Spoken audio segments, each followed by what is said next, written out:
Esta mañana tenemos la oportunidad de platicar vía telefónica con el doctor Carlos León Ramírez. Él es director del Centro de Asma y Alergia de México, con quien platicaremos sobre el foro de tratamientos preventivos que se llevó a cabo aquí en la Ciudad de México. Muy buenos días, doctor, ¿cómo está? Muy buenos días, ¿cómo está? Tener la oportunidad de poder platicar con usted y sobre todo de esto de la prevención, que sigue siendo en los temas de salud pues uno de los factores clave para preservarla, ¿no es así? Claro que sí, sí, realmente cuando hablamos de enfermedades respiratorias y especialmente cuando hablamos de asma, lo más importante es el tratamiento preventivo.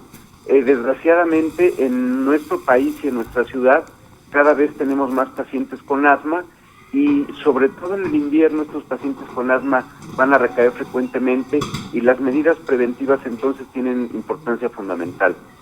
Nos dice usted que cada vez hay más pacientes con asma. ¿Tenemos más o menos el cálculo de cuántas personas podrían estar afectadas por este mal aquí en la Ciudad de México y en el país?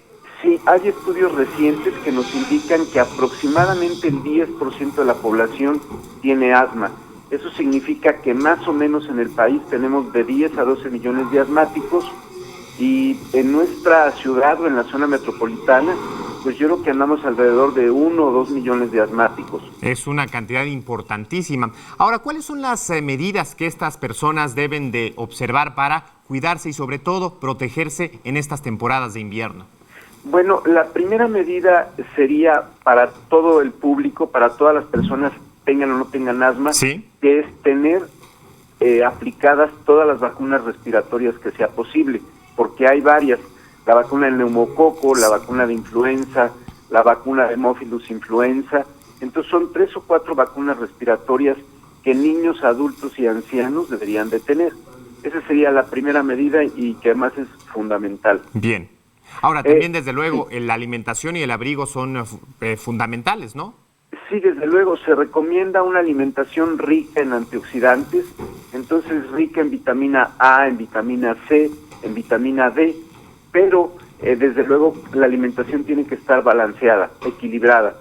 Y por otro lado, hay otras medidas preventivas, por ejemplo, evitar contagios de infecciones respiratorias, porque un virus respiratorio a 3 miembros de la familia les puede causar enfermedad diferente. A uno le puede causar una gripa simple, a otro le puede causar faringitis y a otro una crisis de asma. Entonces, prevenir el contagio, evitando el contacto con personas enfermas, también es fundamental. Desde luego.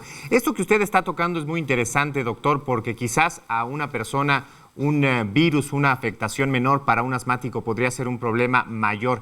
Y por eso también es importantísimo seguir con el tratamiento, ¿no? Recordar que el asma es una enfermedad crónica a la que hay que atender pues permanentemente, y no porque quizás saliendo del verano los que tienen asma se sintieron bien, pues tuvieron o debieron haber interrumpido su tratamiento y bueno, entrar y darse cuenta en la realidad que estas temporadas de frío pudieran generarles problemas mayores.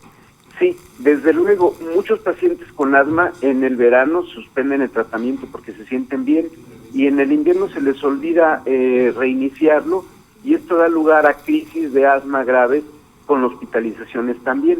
Entonces, efectivamente, el tratamiento no se debe suspender nunca, si acaso se puede disminuir, pero no suspender completamente. Pero siempre con la vigilancia de un médico, ¿no? Sí, desde luego, sí, no puede un paciente usar 2 años tratamiento para el asma sin tener una consulta periódicamente, por lo menos cada 3 o 4 meses. Doctor, ¿cómo atender una eventualidad? ¿Cómo atender si alguien registra problemas, si un asmático empieza a tener complicaciones en estas fechas? ¿En qué momento saber atender? ¿A qué lugar? ¿Atender al médico general, al médico familiar o atender a una clínica si es que el problema es mayor? ¿Cómo identificar estos síntomas? Claro, lo primero que un asmático tiene que identificar es si aumenta la tos, si empieza el silbido de pecho y empieza la falta de aire. Eso quiere decir que el asma se está presentando. Y yo diría, sí hay que acudir primero al médico de primer contacto. Si el problema no se resuelve, hay que acudir a un especialista. Y si esto se convierte en una crisis grave con falta de aire, hay que acudir a un hospital. Pues doctor, muchísimas gracias por esta conversación, de verdad importantísimo. Ya empezaron los fríos y también las complicaciones para quienes tienen estos problemas de salud y es fundamental estar bien informados para preservar la salud permanentemente. Con mucho gusto, Alejandro. Muchísimas gracias, muy buen día.